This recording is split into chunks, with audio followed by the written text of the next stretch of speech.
It was a moment of pure comedic gold, one that left audiences in stitches and Prince Harry, reportedly, in stunned silence. The ever-witty and brutally honest Jon Stewart took to the Daily Show stage with a monologue that absolutely eviscerated the Duke of Sussex, reducing his carefully curated image to little more than a punchline. And if Harry happened to catch the broadcast, well, let's just say it would have been a tough pill to swallow.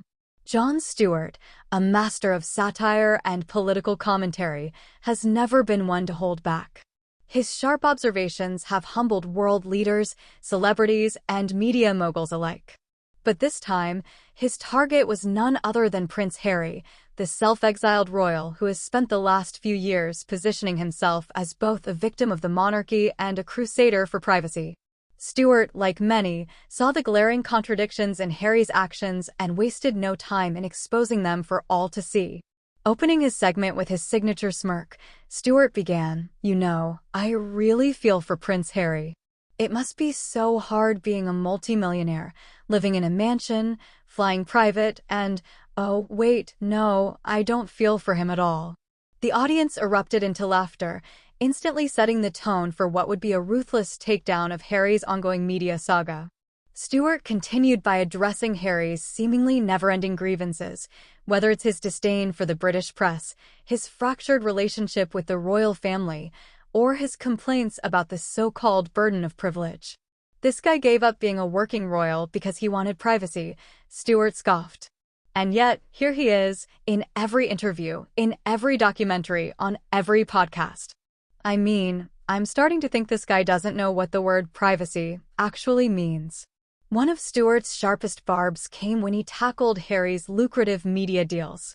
The prince's Netflix series, along with his tell-all memoir Spare, have brought him immense wealth, but also an overwhelming amount of criticism. Harry says he left the royal family to tell his own story, Stewart noted. Great, but did he have to tell it over and over again, and get paid millions for it each time? Mockingly imitating Harry, Stewart pretended to hold a book and read aloud, "Dear Diary, today I suffered terribly, in my $14 million Montecito mansion." The audience roared with laughter as Stewart shook his head in mock sympathy. Seriously, at this point, he's less of a prince and more of a professional victim. What's next? Harry's Struggles, the Broadway musical. The satire didn't stop there. Stewart also highlighted the irony of Harry demanding privacy while simultaneously signing multi-million-dollar deals to expose his life to the world. You don't want people talking about you, but you're literally giving them content to talk about. That's like walking into a lion's den covered in steak and wondering why you got bitten.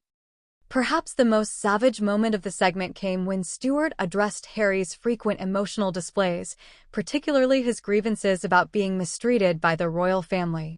Stewart played a clip of Harry discussing how he felt trapped in the monarchy before dramatically wiping away fake tears.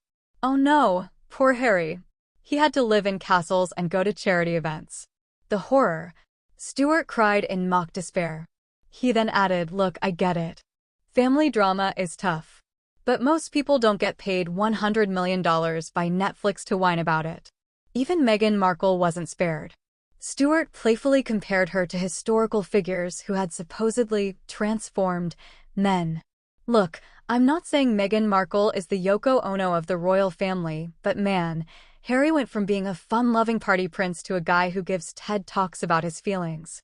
The audience erupted once more, clearly entertained by Stewart's merciless jabs. Unsurprisingly, Stewart's monologue quickly went viral, with social media flooded with reactions. Some hailed it as the perfect reality check for Harry, while others questioned whether the prince could ever recover from such a public roasting. Sources close to the Duke claim he was less than amused by the segment. Harry has always struggled with public perception, and moments like this don't help, one insider revealed. He's sensitive to how he's portrayed, and to see someone as influential as Jon Stewart mock him on such a massive platform, it stings. Reports suggest that Harry's team was scrambling for damage control, but what could they do? The reality is that Stewart simply said what millions were already thinking, that Harry and Meghan's endless media tour had turned them into caricatures rather than serious figures. Jon Stewart's roasting is just the latest blow in a long string of public relations disasters for Prince Harry. Once regarded as the most beloved royal, he now faces growing ridicule for his perceived hypocrisy and constant self-pity.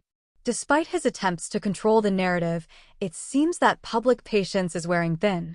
If Stewart's segment proved anything, it's that Harry's credibility is at an all-time low. His once sympathetic story of escaping the constraints of royal life has become a running joke in the eyes of the public. And if even Jon Stewart, one of the sharpest commentators in media, sees through the facade, then perhaps Harry should reconsider his approach. For now, one thing is certain: Jon Stewart didn't just roast Prince Harry, he absolutely obliterated him. And if the prince truly did see the segment, well, he may have come closer to tears than ever before.